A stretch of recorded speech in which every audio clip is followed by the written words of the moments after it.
কাঁচা পেঁয়াজ রসুন খাওয়া জায়েজ আছে কিনা, গীবতকারী আত্মীয়ের সাথে সম্পর্ক না রাখলে কি গুনাহ হবে, ডিভোর্স হয়ে যাওয়ার পর সাবেক স্বামীকে নিয়ে কোনো কিছু ভাবা যাবে কিনা, মহিলারা নামাজে উচ্চস্বরে কেরাত পড়তে পারবে কিনা, পেঁয়াজ খেয়ে মসজিদে গেলে কি গুনাহ হবে, আইসক্রিম খাওয়া কিংবা বৃষ্টিতে ভেজার পর ঠান্ডা লেগেছে এমন কথা বললে কি শিরক হবে, হারানো টাকা কি করব, মালিককে অনেক খোঁজাখুঁজির পরেও পাই নাই, বয়সে বড় মেয়েকে বিয়ে করা যাবে কি না, মহিলারা নামাজে উচ্চস্বরে কেরাত পড়তে পারবে কি না, এটা জানতে চেয়েছেন মেঘ রহমান। আপনি মহিলারা উচ্চস্বরে নামাজে কেরাত পড়বেন না, তবে ঘরে যখন নামাজ পড়বেন রাতের নামাজগুলো গুনগুনিয়ে তারা অবশ্যই আদায় করতে পারবেন। নাপাক অবস্থায় হাদিস ইসলামের বই ধরা যাবে কিনা, যেখানে আরবি লেখা আছে ধরা যাবে, কোনো অসুবিধা নেই। কোরআনে কারিম যদি থাকে শুধু কোরআনে কারিম স্পর্শ করবেন না, এছাড়া ইসলামিক বই পুস্তক সেখানে হয়তো কোনো একটা পাতায় আধা লাইন এক লাইন হয়তো আরবি লেখা আছে বা হাদিসের মূল পাঠ আছে, সেটি আপনি নাপাক অবস্থায় বা মাসিক চলা অবস্থায় ধরতে পারেন, তাতে গুনাহ হবে না পিরিয়ড অবস্থায়।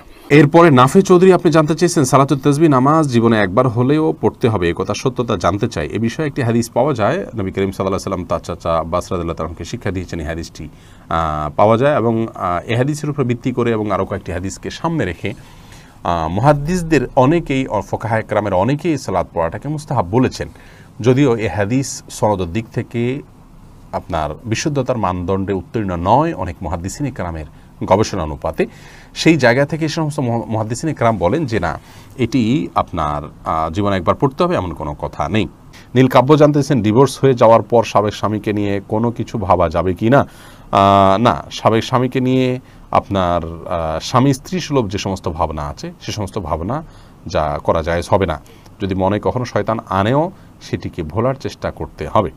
এরপরে সুইটি আহমেদ জানতে চেয়েছেন গীবতকারী আত্মীয়ের সাথে সম্পর্ক না রাখলে কি গুনাহ হবে, গীবতকারী আত্মীয়ের সাথে সম্পর্ক যদি কেউ না রাখেন তাহলে সেক্ষেত্রে অবশ্যই গুনাহ হবে, কারণ গীবত করার কারণে কারোর সাথে সম্পর্ক ছিন্ন করা যাবে না, তিনি অপরাধ করছেন, অপরাধীর সাথে সম্পর্ক ছিন্ন করার নির্দেশ ইসলাম দেয়নি যদি তিনি রক্ত সম্পর্কে আত্মীয় হন। হ্যাঁ, আপনি তার সাথে গীবতের মজলিসে যোগদান করবেন না, সেটিকে অ্যাভয়েড করবেন, কিন্তু সম্পর্ক ছিন্ন করা, তার সাথে যোগাযোগ না রাখা, এটা করা উচিত নয়, এটা অতিরঞ্জন হবে, বাড়াবাড়ি হবে এবং আত্মীয়তার সম্পর্ক রক্ষা করা অনেক গুরুত্বপূর্ণ বিষয় ইসলামে। শারমিন নাহার জানতে চেয়েছেন নামাজের শেষে জায়নামাজ সালাম করার এবং তাসবিহ তেলাওয়াত করতে চুমু দেওয়ার বিধান কি, নামাজ শেষে জায়নামাজকে সালাম করা কিংবা তাসবিহ কোরআন তেলাওয়াত এগুলোকে আপনার চুমু দেওয়ার কোনো বিশেষ প্রয়োজনীয়তা নেই, বরং এগুলোকে যদি কেউ সিস্টেম মনে করেন, এগুলোকে যদি কেউ তেলাওয়াতের আদব শিষ্টাচার হিসেবে বানিয়ে নেন, নিয়ম বানিয়ে নেন, তাহলে সেটি বিদআতে পরিগণিত হবে। আমরা যে জায়নামাজে সিজদা করলাম এটার সাথে আমাদের চুমু খাওয়ার বা এটার প্রতি শ্রদ্ধা দেখানোর মতো কিছুই নেই। যে তাসবিহ আমরা ব্যবহার করলাম সেটা ব্যবহার করার সাথেও সেটাকে শ্রদ্ধা করারও বিশেষ কোনো কারণ নেই। হ্যাঁ, কোরআন কারীমে আল্লাহ তাআলার কালাম, সেই জায়গা থেকে আপনি ভালোবেসে কখনো চুম্বন করলেন ভিন্ন কথা, কিন্তু যদি আপনি তেলাওয়াত করলেই এটা করতে হবে এমনটি আবশ্যক বানিয়ে নেন তাহলে সেটি পরিত্যাজ্য হবে। এরপরে মাজাহুল ইসলাম জানতে চেয়েছেন হারানো টাকা কি করব, মালিককে অনেক খোঁজাখুঁজির পরেও পাই নাই, যদি পরিমাণ অনেক অল্প হয় আপনি গরিব হলে আপনি নিজে খেয়ে ফেলতে পারেন অথবা অন্য কাউকে দান করে দিতে পারেন, আর যদি অনেক বেশি হয় তাহলে যথেষ্ট খোঁজাখুঁজি করার পর, যথাযথ উপায়ে খোঁজাখুঁজি করার পর, বিজ্ঞপ্তি দেওয়ার পর, আশেপাশে ঘোষণা দেওয়ার পর কোনোভাবে পাওয়া না গেলে পাওয়ার আশা ছেড়ে দিলে আপনি এই টাকাটা কোনো গরিব দুঃখীকে দান করে দিতে পারেন। আপনি নিজে অভাবী হলে আপনি নিজেও এটা ভোগ করতে পারেন, তার পক্ষ থেকে সওয়াবটা তার পক্ষে যুক্ত হবে ইনশাআল্লাহ। বিপ্লব জিয়াম আপনি এডি থেকে জানতে চেয়েছেন আইসক্রিম খাওয়া কিংবা বৃষ্টিতে ভেজার পর ঠান্ডা লেগেছে এমন কথা বললে কি শিরক হবে, সরাসরি এটাতে শিরকে আকবর হবে না, কিন্তু এগুলো যদি এমনভাবে বলেন যে আইসক্রিম খাওয়াতেই হয়েছে, বৃষ্টি ভেজার কারণেই হয়েছে, খুব স্ট্রেস দিয়ে বা এমনভাবে বললেন যে বোঝা গেল যে এটাই মূল কারণ, একমাত্র কারণ আপনি নির্দিষ্ট করে দিচ্ছেন, ফিক্স করে দিচ্ছেন, এরকম বললে সেটা শিরকে আসগর হবে, ছোট শিরক হবে, যেটি অ্যাভয়েড করা উচিত বা বর্জন করা উচিত। বৃষ্টি ভিজলাম এর পরেই ঠান্ডা লেগেছে, আল্লাহ ভালো জানে, হয়তো এই কারণেই হয়েছে, এরকম বলা যেতে পারে। ইসমাইল দেওয়ান জানতে চেয়েছেন পেঁয়াজ খেয়ে মসজিদে গেলে কি গুনাহ হবে, পেঁয়াজ বলতে কাঁচা পেঁয়াজ যদি খান, কাঁচা পেঁয়াজ খেয়ে সেই অবস্থায় মসজিদে যাওয়া নিষেধ, হাদিসে স্পষ্ট নিষেধ আছে, তার কারণ হলো মসজিদে ফেরেশতা থাকে, অন্য মানুষরা আছেন, কাঁচা পেঁয়াজ খেলে মুখে দুর্গন্ধ হয়, সেই দুর্গন্ধ নিয়ে মসজিদে গেলে আশপাশের লোকদের কষ্ট হবে, ফেরেশতাদের কষ্ট হবে, সেজন্য হাদিসে নিষেধ আছে। অতএব কাঁচা পেঁয়াজকেও খাওয়ার পর ভালো করে মুখের দুর্গন্ধ দূর করে, সেটি অন্য কিছু খেয়ে হোক, ব্রাশ মেসওয়াক ইত্যাদি হোক, যেভাবে হোক, অন্য কোনো উপায়ে মুখের দুর্গন্ধ দূর করে তারপর তিনি মসজিদে যাবেন না। মোহাম্মদ তানভীর জানতে চেয়েছেন বয়সে বড় মেয়েকে বিয়ে করা যাবে কি না, অবশ্যই করা যাবে। বয়সে আপনার চাইতে আপনি যাকে বিয়ে করবেন তার বয়স যদি বেশি হয় বিয়ে করাতে কোনো অসুবিধা নেই।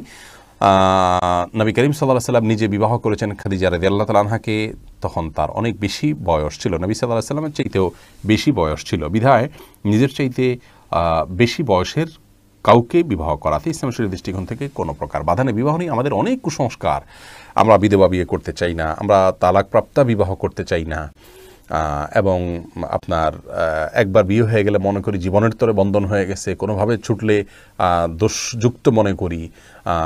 এইগুলোর সবগুলো আমাদের সমাজের অপসংস্কৃতি, এগুলো অনেক অন্যায়ের দুয়ারকে উন্মোচন করে। বিবাহ বিষয়টাকে শরীয়ত অনেক ইজি করেছে। সাহাবায়ে কেরাম পুরুষ হয়তো একাধিক বিয়ে করছেন, সেটাও যেমন তাদের কাছে স্বাভাবিক ছিল, নারীদেরও একাধিক জায়গা বিয়ে হচ্ছে সেটা সম্পূর্ণ স্বাভাবিক মনে করা হচ্ছে। এখন 2-3 জায়গা বিয়ে হলে, তালাক হলে তাকে মানুষ মনে করে যে লোকটা খারাপ বা ভালো মানুষ নয়। এটি সম্পূর্ণ একটি ষড়যন্ত্র অংশ। ইবলিস আমাদের সমাজকে অস্থিতিশীল করবার জন্য এই কালচারগুলো প্রবেশ করে দিয়েছে সমাজে।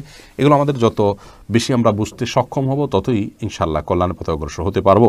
ফাতেমা ইসলাম জানতে চেয়েছেন, রুমে অ্যাটাচড বাথরুম থাকলে সেই রুমে নামাজ পড়লে কি নামাজ হয় না?